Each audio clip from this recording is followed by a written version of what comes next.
بسم اللہ الرحمن الرحیم۔ ماں ایک واحد شخص ہوتی ہے جو اپنے بیٹے کو کسی اور سے بہتر سمجھتی ہے۔ ماں بیٹے کا رشتہ واقعی خاص ہوتا ہے۔ ماں اپنے بچوں میں ہر چیز میں سرمایہ کاری رکھتی ہے۔ اپنے ماؤں کے ساتھ صحت مند رشتہ جوڑنے والے لڑکے زیادہ جذباتی اور عقل مند ہوتے ہیں۔ بیٹے کے لیے ایک والد ہمیشہ دیکھ بھال کرتا ہے، لیکن ماں ہمیشہ پیار کرتی ہے۔ ایک ماں ہمیشہ اپنے بیٹے پر فخر کرتی ہے، اس لیے نہیں کہ اس نے کچھ حاصل کیا، بلکہ اس لیے کہ وہ اس کا بیٹا بن گیا۔ آج کا نافرمان بیٹا کل کا پریشان باپ ہوگا، یہی قانون فطرت ہے۔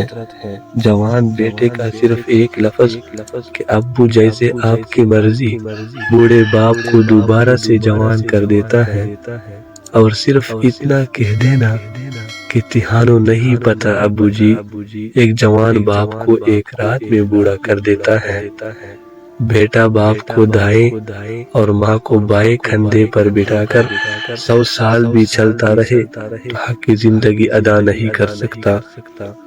ماں باپ کی دعاؤں کے آگے تقدیر بھی بے بس ہوتی ہے۔ ماں باپ کی رضا اللہ کی رضا اور ان کی ناراضگی اللہ کی ناراضگی ہوتی ہے۔ ماں باپ کا شکر ادا کرنا ضروری ہے۔ ماں باپ کے چہرے کو ایک بار نظر شفقت سے دیکھنے سے حج مقبول کا ثواب ملتا ہے۔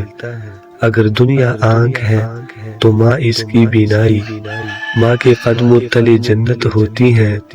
ماں ناراض ہو تو خدا کبھی راضی نہیں ہوتا۔ ماں وہ رشتہ ہے جو تمام رشتوں سے افضل ہے۔ ماں کسی فرشتے سے کم نہیں ہوتی۔ ماں کے بغیر سکھ بھی دکھ کے برابر ہوتے ہیں۔ ماں کے بعد پیار کرنے والی کوئی ہستی نہیں۔ ماں وہ ٹھنڈا سایہ ہے جو گرمی کا احساس نہیں ہونے دیتا۔ ماں نہ ہوتی تو یہ جہاں کیسے آباد ہوتا۔ ماں کا حق کوئی بشر ادا نہیں کر سکتا۔ ماں کبھی اولاد کا دکھ سہ نہیں سکتی۔ ماں ہر پل دعا دیتی ہے، اس کے بعد انسان دعاؤں سے محروم ہو جاتا ہے۔ سخت سے سخت دل کو ماں کی پرنم آنکھوں سے موم کیا جاتا ہے۔ ماں کا غصہ وقتی ہوتا ہے جو فوراً زائل ہو جاتا ہے۔ ماں کی زندگی میں محبت اور مہربانی کا عنصر شامل کیا گیا ہے۔ ماں ایک انمول ہیرا ہے جس کی تعریف ناقابل بیان ہے۔ اس بات سے ہمیشہ ڈرو کہ ماں نفرت یا بددعا کے لیے ہاتھ اٹھائے۔ ماں کے بغیر گھر قبرستان سے کم نہیں۔